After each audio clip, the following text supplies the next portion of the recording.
Friends, welcome back to my channel. In this video guide, I will show you how to fix sand readers of Sophie game crashing or crashing at startup, crash to desktop or other issues on PC. So let's go through the methods. So the very first method is to restart our PC as well as Steam. So Steam users just click on Steam option over here. Now click on exit. After that, click on Windows icon. Now click on power and then select restart. So this will restart your PC as well as Steam. After that, launch the game and check. Next is to run the game or allow the game through firewall. So for that, go to the search option. From here you have to search for Windows security. So search for Windows security over here, and after that here you have to click on firewall and network protection. Click on allow an app through firewall.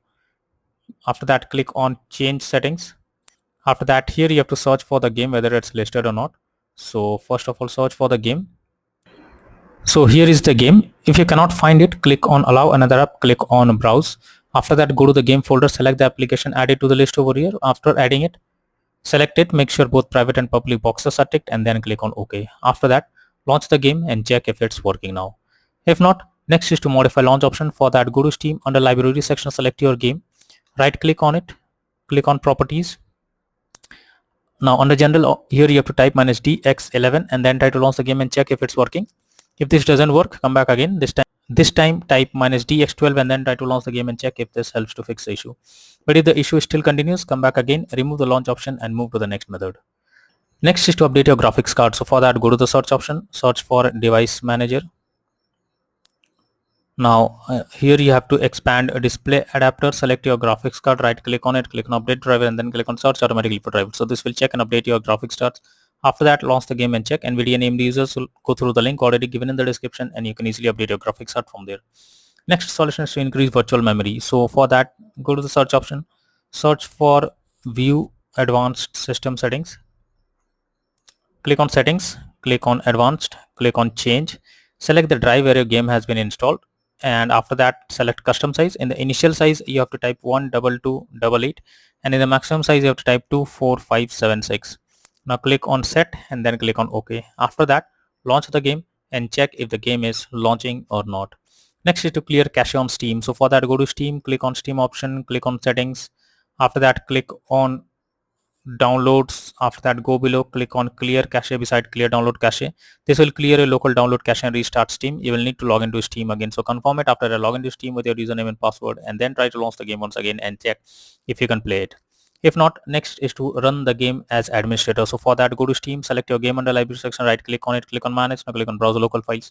This will take you to the game folder where your game has been installed. Here is the game application, select it, right click on it, click on properties, click on compatibility, and here select run this program as an administrator, click on apply and OK, and after that launch the game and check if it's working.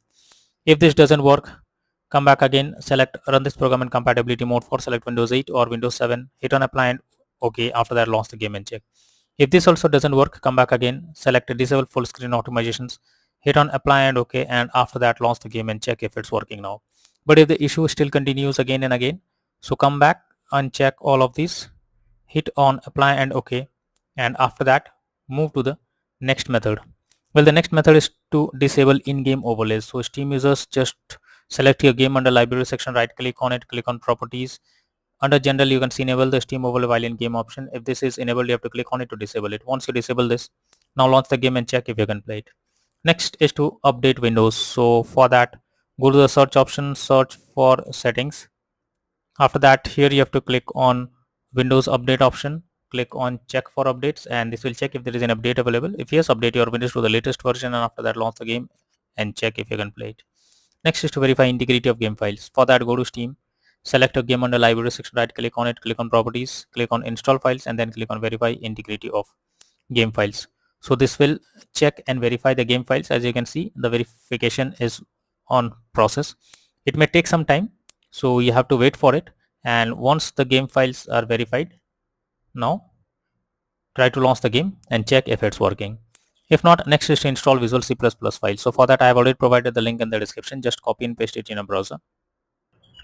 Now after the website opens, go below. From here you have to click on the link to download Visual C++ files. Once it is downloaded, you have to open it.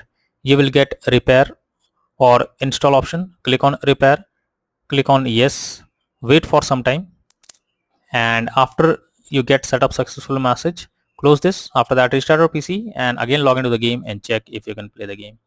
Next is to run the game on dedicated graphics card. So for that, go to the search option, search for graphics settings, and now here you have to add your game to the list.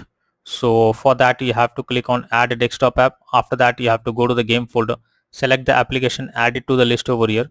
Now after adding the game, search for it. After that, click on the arrow icon. Under GPU preference, you have to select high performance, and after that, launch the game and check if it's working now. If not, next is to install DirectX. So this is also an important step. Just I have already provided the link in the description. Just copy and paste it in a browser. After the website opens, click on the download option. This will download DirectX on a system. After that, you have to install it. Once you install it, restart your PC once, and after that again, log into the game and check if you can play the game or not. If not, next is to disable overclocking of CPU and GPU. So if there is any overclocking of CPU or GPU in the background, then you should disable it, because this can lead to some unexpected issue while playing the game. So it's better to disable the overclocking of CPU or GPU in the background, and after that launch the game and check. Next method is to close background apps. So for that, go to the search option, search for task manager. Now under background process tab, you have to check for those apps which are running in the background without any use. You just have to simply select it, and after selecting, right click on it and then click on end task. So this will completely close the app that is running in the background. After that, launch the game and check. But if the issue still continues again and again, then you are suggested to reinstall the game. For that, go to Steam, select your game under library section, right click on it, click on manage. Now click on uninstall, and finally click on uninstall option. So this will completely remove the game from your PC. After that, restart your PC. Once your PC restarts, you can launch Steam and again reinstall Sand Raiders of Sophie game, and finally click on the play button to check if it's working now. So these are few suggested solutions to fix Sand Raiders of Sophie game, crashing at startup, crash to desktop, or other issues on PC. So that's all for now in this video. Thank you.